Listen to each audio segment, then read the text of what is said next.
Hi everybody, drawninjakc here, and no, the thumbnail is not clickbait, it is the truth. TikTok has been lying to you guys about anime glass art. And when I say lying to you guys, they're kind of misrepresenting how hard it is. Now I have a better understanding of why people think that anime glass art is so easy to do. And then when they run into it and they start doing it and they realize it's not that easy, they get discouraged and they either get depressed about not doing their work correctly or they just give it up altogether. Okay, so I'm here to explain to you that the reason that you guys think it's so easy is because on TikTok, where this whole trend started, they basically just show you little dibbits of them doing the glass art, which leads you to believe all you have to do with glass art is just do an outline, apply paint, and then you have a finished work. But the truth of the matter is there's a lot of things they don't show you in between applying the paint and the finished work that makes you believe that, oh, it's 1, 2, 3 easy.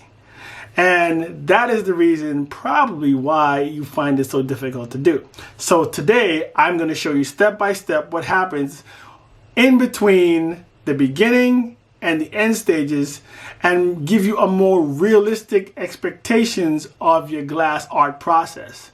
It's not that you can't do it, it's that you really have been lied to about the process. So I'm going to show you the process so that you can see realistically what to expect. This way, when it does happen to you, you don't think you're doing something wrong. You just think, okay, this is part of the process. I can move forward from this. Okay? So without further ado, let's go. Okay, to set the record straight, I'm also guilty of not showing you the full process in my videos. So as an apology, I'm just going to do this video for you guys. And today's subject is Dabi and Hawks from My Hero Academia. This is actually a commission piece I'm doing for someone. So at the same time, I'll be showing you guys the entire process. The first thing you're supposed to do is actually switch the graphic. You mirror it so that Dabi's on the right. You do this because when you are actually done with the finished product and you flip it, it's actually in the correct direction. Then after you print it out, you are printing out the flipped version, and this is the version that you'll be working on.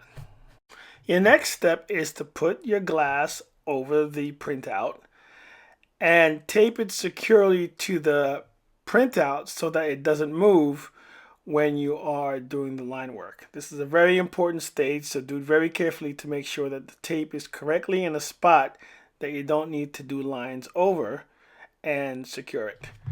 Now, there is a part of a kind of like flame on Dabi's hand, so I'm gonna have to utilize my airbrush for this part. So I have to cut out a stencil to use with the airbrush so that the flame can be isolated, because it's only that little part that has the blue flame. So I used one of the cardboards that came with one of my frames, I cut out the shape of the flame. And right here is actually after I've used the airbrush, but I'm an idiot, so I forgot to turn my camera on as I was using the airbrush, so I never got that footage. But you can see the after effects of using the airbrush to create the flame. It's a little transparent. So now once this is finished, you'll see that transparent flame on his hand. The next step now is to start the line work. And this is where you can really just kind of see your glass art start to develop. Okay, very important to get the lines correctly and have the lines have the same line width. Right here I'm using a oil-based Sharpie, but you can also use a Sakura Identipen, which I highly recommend. Now, I don't only rely on the printout for the details because sometimes the printout is not very clear. So as you see here, I'm also using my computer screen for the details that the printout does not provide, because I can lighten my computer screen to see the finer details.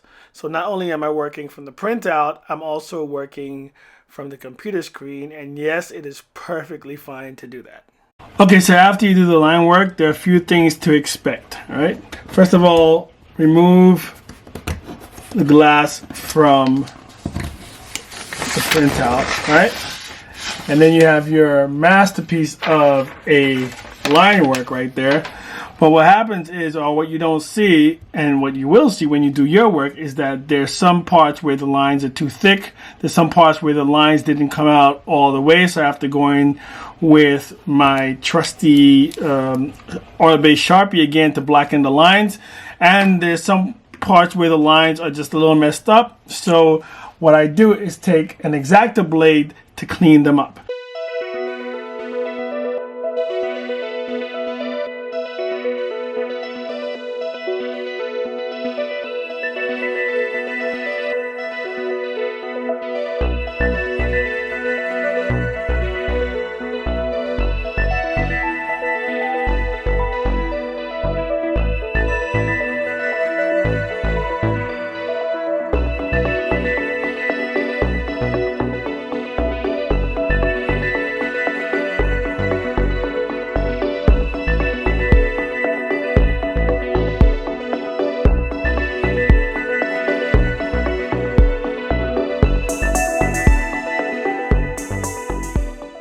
Okay, so this is looking pretty good. The lines are cleaned up and nice and sharp. So what I'm going to do now is go in with what I usually do with the darkest colors first.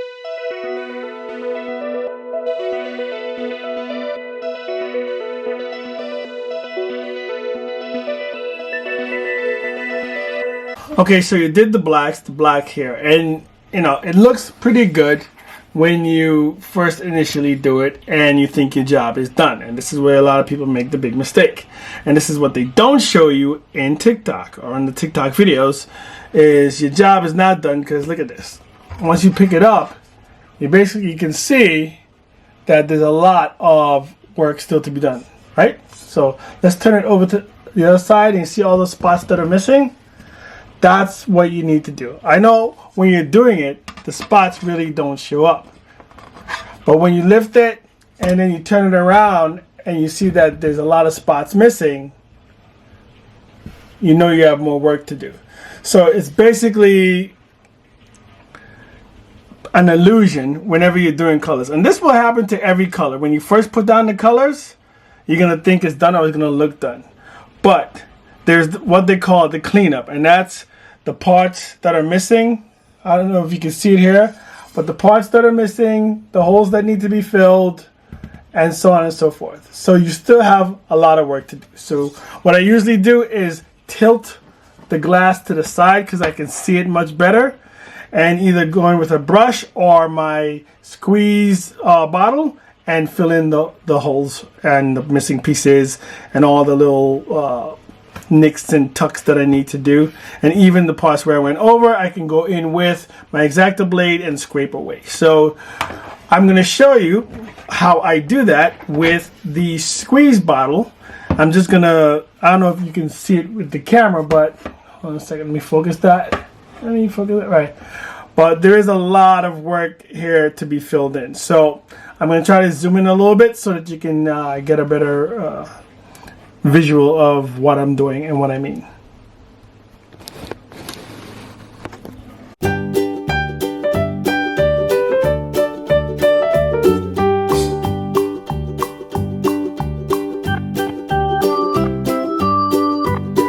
Okay, so after you fill in the holes, you kind of turn it around, and as you can see, all the holes are filled, the colors are flat and vibrant.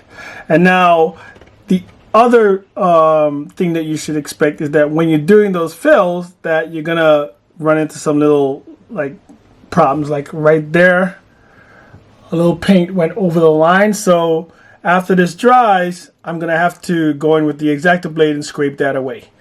Okay, that happens. That's something to expect. And the hair strands right here got a little too rounded, so I'm gonna scrape those away with the X-Acto blade to make it more sharp. All right, and some of these other hair strands also I'm going to make more sharp. sharper, and then also that little piece right there I'm going to scrape away. But these are things that you can expect as you are filling in wide areas of color. Now every color you're going to go through this process where you're going to lay down the color, then you're going to look at it and you're going to realize you need to fill. All right, fill in the holes, the gaps, whatever you have left. Fill those in, look at it again, and see where you might have made mistakes while you were filling. And then once the paint dries, which is another thing that you have to expect, drying time, it's not going to dry 2 seconds. Give it time to dry. Once the paint dries, you can use your X-Acto Blade to scrape away the excess mistakes that you may have made. And this is basically the process for every color that you're going to lay down on your anime glass painting.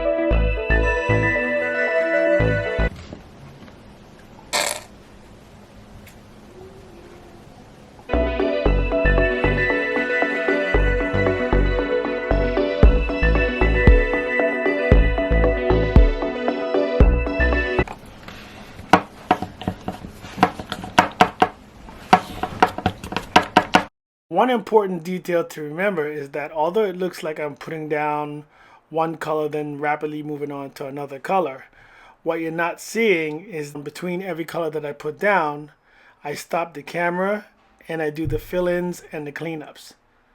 And unlike on TikTok where they just show you all the good parts where they're putting down colors, and what I'm actually doing here, it looks like I'm just putting down colors and moving on to the next one, which is the illusion, which is the trick, which is the lie. But what I'm really doing is after I put down a color, and every time you see the angle switch, that's me turning the camera back on after doing all the fixes and all the fill-ins. So very important detail to remember, because essentially this is what this whole video is about.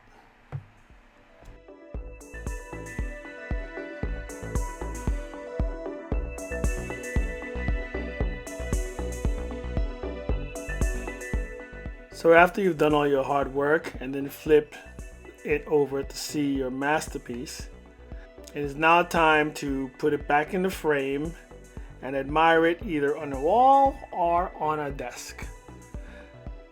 I hope you guys learned a lot from this video. If it is your first time on my channel, I would ask that you smash that notification bell and also that subscription button to become a subscriber, and don't forget to give this video a thumbs up. Thank you very much.